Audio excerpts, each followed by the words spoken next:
Apagar un segundito. Bien, si se acuerdan, yo les compartí un video, sí, un link a YouTube, al principio de todo, donde hablábamos de lo que habíamos visto, lo poquito que nos vimos. Nosotros vimos características de los seres vivos al inicio, ¿sí? Y habíamos hablado de 4 de ellas, ¿sí? Que eran estas características que vemos en pantalla. De estas características que vemos ahí, veíamos que pueden ser complejos y organizados, veíamos que tenían la función de nutrición, de relación y de reproducción, ¿sí? Ya les adelanto que estas dos últimas, relación y reproducción, muy difícilmente la veamos en este año, muy difícilmente, ¿sí? Vamos a ver solamente estas dos primeras, que son las que ya hemos visto, y en realidad estamos viendo esta segunda, que es la función de nutrición. Son las únicas que vamos a lograr ver, calculo yo, durante este año, ¿sí? Complejo y organizado era el video que les había pasado. En ese video hablábamos de qué era complejo y organizado, ¿sí?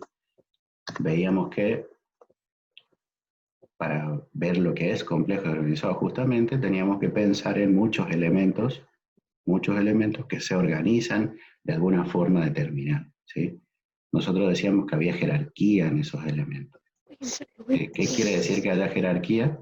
Quiere decir que no daba igual, ¿sí? No daba igual considerar un nivel que el otro, porque había niveles más simples y otros niveles más complejos, ¿sí? Por eso ahí estaba lo de célula, tejido, órgano, ¿sí? Íbamos subiendo el nivel de complejidad siempre. Entonces, nos quedamos con estas dos características. Decíamos que teníamos complejo y organizado, siempre arrancábamos de la célula, ¿sí? La célula viene a ser lo más simple que hay, vivo, ¿sí? Nosotros hablábamos antes de átomos, moléculas, algo que ustedes van a ver muchísimo en lo que es, ¿ven? Y ahora, cuando nosotros juntamos varias células, ¿sí? ¿Qué tenemos? Un grupo de células que cumple una misma función, es un tejido, ¿sí? Si nosotros juntamos varias células, pero de otro tipo, acá está representado con otro color, ¿sí? De otro tipo, forman otro tipo de tejido. Inclusive podemos hablar de otras células, ¿sí? Que forman otro tipo de tejido. Nosotros tenemos, en lo que respecta a nuestro cuerpo, cientos, miles de tejidos, ¿sí? No solamente uno. Cuando se juntan distintos tipos de tejido, ya podemos hablar de órgano. Distintos tipos de tejido es órgano, ¿sí? Si yo junto un montón de órganos, ¿sí? Tengo lo que es el sistema de órganos. Acá pueden ver sistema circulatorio, sistema respiratorio, sistema digestivo, todo formado por sus tipos de órganos. Miren esto ahora, ¿sí? En este caso, tenemos, esto estaba dentro del video, yo no sé si alguno se acuerda. Esto sí estaba dentro del video, esta imagen. ¿Sí? En esta imagen veíamos que siguiendo esta flechita tenemos lo más simple, que es la célula. Seguimos al tejido, seguimos al órgano, seguimos al sistema de órganos. Bueno, hasta ahora la idea más o menos se entiende, que arrancamos siempre del nivel de célula, para hablar de algo vivo, ¿eh? Nivel de célula, muchas células forman un tejido, muchos tejidos forman un órgano, muchos órganos forman un sistema de órganos, y ya varios sistemas de órganos forman un individuo, ¿sí? Como nosotros, por ejemplo. Cada uno de nosotros está formado por un sistema de órganos. Si yo dijera, por ejemplo, que yo tengo 10 sistemas de órganos, para órganos tendría que decir que tengo 100 órganos. Para tejido tendría que decir que tengo miles. Y para células tendría que decir que tengo millones, y no estoy exagerando tanto cuando digo que tengo millones de células, ¿sí? Ese es el nivel de complejidad que va creciendo, ¿sí? Cada vez más elementos. Si yo bajo el nivel, cada vez tengo más elementos, pero ya me quedo en células, más bajo de eso ya no llego, ¿sí? Porque se considera que lo que está por debajo de células ya no está vivo, ¿sí? Ese es el concepto hasta ahora que tenemos. Esto ustedes no lo vieron, ¿sí? O no sé, yo no les voy a pedir nada con respecto a esto, pero yo puedo subir el nivel después de individuo y decir que una población está formada por muchísimos individuos. que una comunidad está formada por muchas poblaciones, que un ecosistema está formado por un montón de comunidades y que la biosfera, ¿sí?, es toda la vida en la Tierra, ¿sí? Y pensada todo, pensada desde plantas, animales, bacterias, toda la vida en la Tierra y los derivados de esa vida es biosfera, ¿sí? Está al nivel de cuando yo digo atmósfera. Atmósfera en la Tierra es todos los gases de la atmósfera. Todo lo que hay que sea gaseoso es atmósfera. Bueno, una capa de vida es la biosfera, ¿sí? Ese es el nivel más alto que dentro de nuestro planeta encontramos para hablar de vida, ¿sí? Entonces, si ahora vamos a lo que ya nos alejamos de lo que es la complejidad y organización, que era una de las características de los seres vivos, y nos quedamos en nutrición ahora. Este es el resumen de lo que uno puede entender de nutrición. Todos los seres vivos se nutren, todo. No hay ni un ser vivo que no se nutra de algo. ¿Y qué quiere decir que se nutren?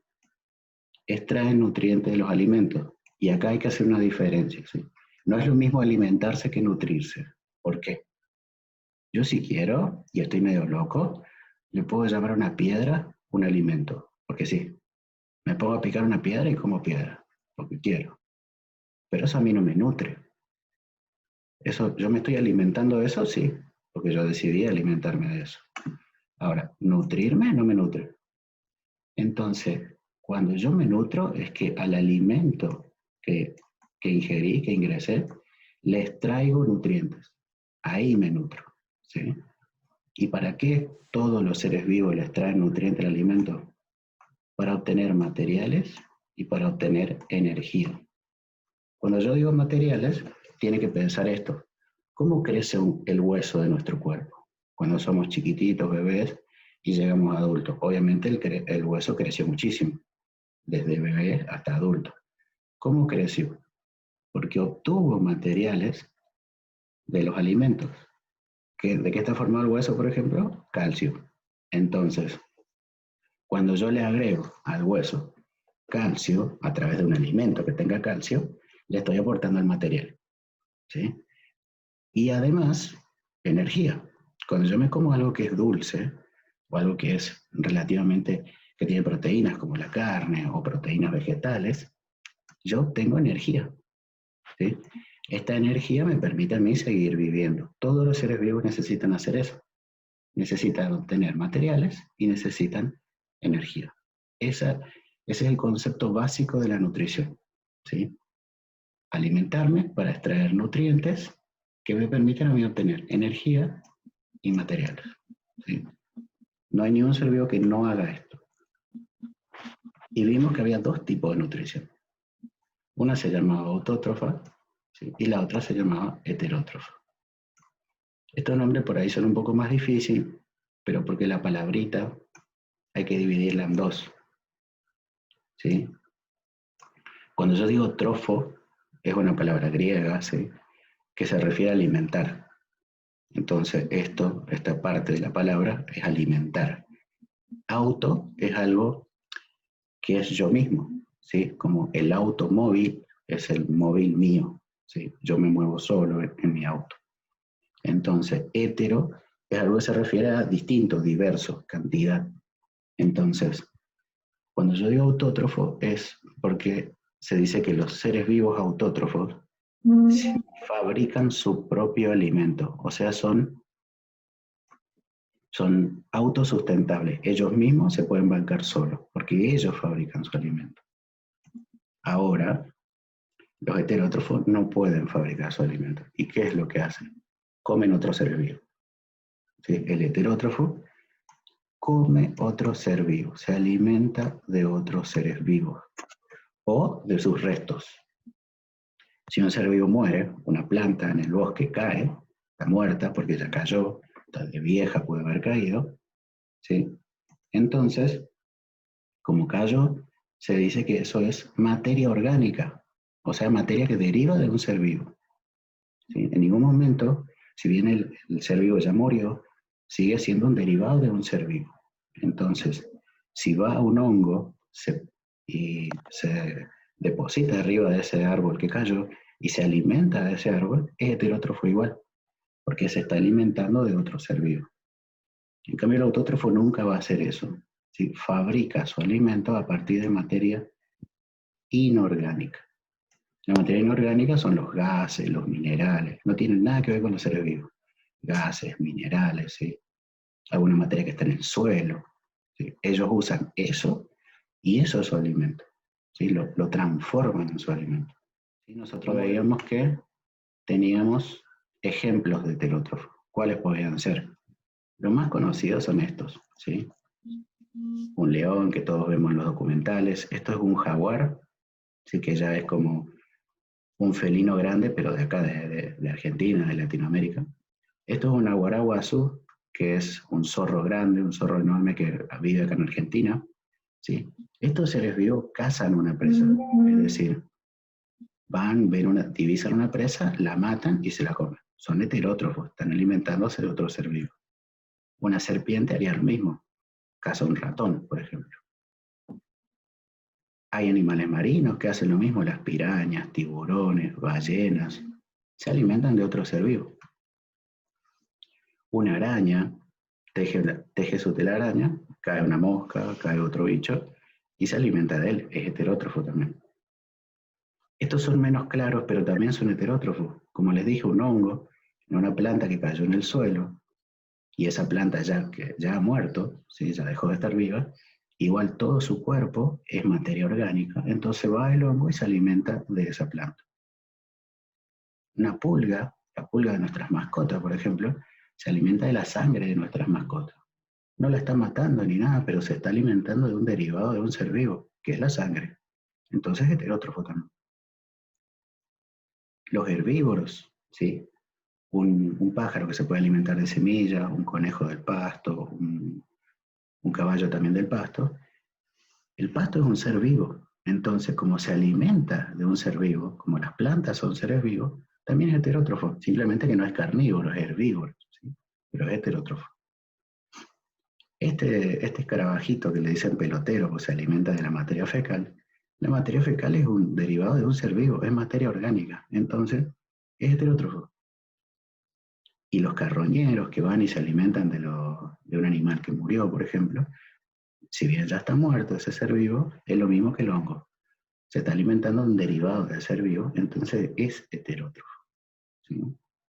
Los autótrofos, en cambio, que era el otro tipo de nutrición, como acá tenemos un algarrobo, pastos, ¿sí? Los cultivos nuestros, como el maíz o la papa, y las plantas marinas, como las algas, algas microscópicas también, o el musgo que crece en el baño nuestro, ¿sí? Si no lo lavamos seguido, crece musgo.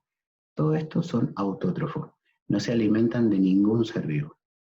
No pueden alimentarse los seres vivos, sino que hacen fotosíntesis. ¿Sí? Acá hago una aclaración antes de explicar la fotosíntesis. Yo les voy a subir un videito de fotosíntesis al Classroom y al grupo de WhatsApp. Pequeña aclaración. En la actividad, ustedes no tienen nada, yo no les pedí hacer nada de la fotosíntesis. ¿Sí? O sea que en sí no tienen que hacer nada de fotosíntesis porque yo no se los pedí. Pero está bueno que lo miren, ¿sí? Está bueno que lo miren para aprenderlo, porque después la actividad siguiente es sobre fotosíntesis. Entonces, una vez que ustedes terminen toda la actividad, ya se hayan desligado de eso, ¿sí? Ya estén tranquilos porque ya entregaron la actividad, miren este videito, ¿sí? Y presten atención a esta pequeña parte que voy a explicar, y con eso van a ir aprendiendo que está bueno que sepan cómo funciona la fotosíntesis. En este caso, ¿cómo funciona la fotosíntesis? Bien, esto es la ecuación de la fotosíntesis y es un poco densa. Voy a ponerlo así porque van a verlo mejor. En este caso, una planta, lo más claro es siempre hablar de una planta, usa esto que es un gas, el dióxido de carbono es un gas, está en el aire, ¿sí? Nosotros no lo podemos ver, pero está todo el tiempo entre nosotros. El agua, ¿sí? Por eso siempre hay que regar las plantas, ¿sí? Es por eso, acá está la clave, y la luz del sol. ¿Sí? Por eso las plantas en las cuevas, si uno ve las cuevas donde nunca le da el sol, no hay plantas. ¿Por qué? Porque no tienen luz del sol. Y no pueden hacer esto, la fotosíntesis. ellos combinan, juntan estas tres cosas, son como los ingredientes de su alimento, ¿sí? Juntan estas tres cosas y lo transforman en hidrato de carbono. ¿Qué es un hidrato de carbono? Más fácil de acordarse de esto, un azúcar. Un azúcar, ¿sí? Y ellos comen ese azúcar. Entonces, tienen todo este paso previo. Juntan estas tres cosas, fabrican un azúcar y ese azúcar se lo comen. Y ustedes están viendo que esta azúcar no la están sacando de ningún ser vivo. No van, matan a un ser vivo para sacar ese azúcar. La fabrican ellas mismas, ¿sí? Porque juntan estas tres cosas y fabrican un azúcar. Y ahí se alimentan del azúcar. El oxígeno es un desecho para ellos. Producto de todo esto, ellos generan oxígeno y lo largan al aire porque no les sirve. Entonces, eso es lo que hace tan importante a las plantas. Primero, no necesitan de nadie, entonces las plantas son totalmente autosustentables, ellas se bancan solas, y encima liberan algo al aire que para nosotros es fundamental, que es el oxígeno. Por eso son tan importantes, ¿sí? Si vemos ahora en este otro grafiquito, vemos más o menos cómo se divide la planta. ¿Sí? La planta tiene las hojas, ¿sí? La parte de las hojas es la encargada de la fotosíntesis. El resto de la planta no, solo las hojas. Por eso son tan importantes sus hojas. ¿Sí? Por las hojas ellos adquieren ese gas que es el dióxido de carbono, adquieren la luz, ¿sí? Y liberan, ¿sí? Adquieren el agua a través de las raíces. ¿Sí? Entonces, por las raíces del agua, por las hojas, dióxido de carbono y luz. Las tres cosas que necesito para hacer fotosíntesis. Lo fabrican el carbohidrato, el azúcar, y lo reparten por toda la planta, reparten el alimento por toda la planta, para que justamente toda la planta se alimente. Y liberan el oxígeno también por las hojas. ¿Sí? Eso es el resumen de fotosíntesis. Mucho más que eso ya no vamos a ver, ¿sí? Entonces, como repito, no se los pedí para este trabajo práctico, pero está bueno que lo vayan sabiendo. Entonces, esto sí lo vimos, ¿sí? Pero hay que más o menos conocer lo anterior para poder entender esta parte. Acá lo que vemos es una cadena trófica típica, ¿sí? En esta cadena trófica tenemos 4 eslabones, 1, 2, 3 y 4, ¿sí? Estos eslabones, el primero siempre en una cadena trófica va a ser el productor, ¿sí? El productor es una planta, siempre va a ser una planta, ya sea marina o terrestre, pero va a ser una planta. El siguiente, que es el consumidor primario en una cadena trófica, es el herbívoro, o sea, el que come la planta. El siguiente siempre va a ser un consumidor secundario, sí por el nombre, y después puede venir terciario, cuaternario, o sea, podemos subir un poco más. Las cadenas tróficas no tienen más de 5 o 6 eslabones, ese es el límite generalmente. Estos dos, o sea, desde el herbívoro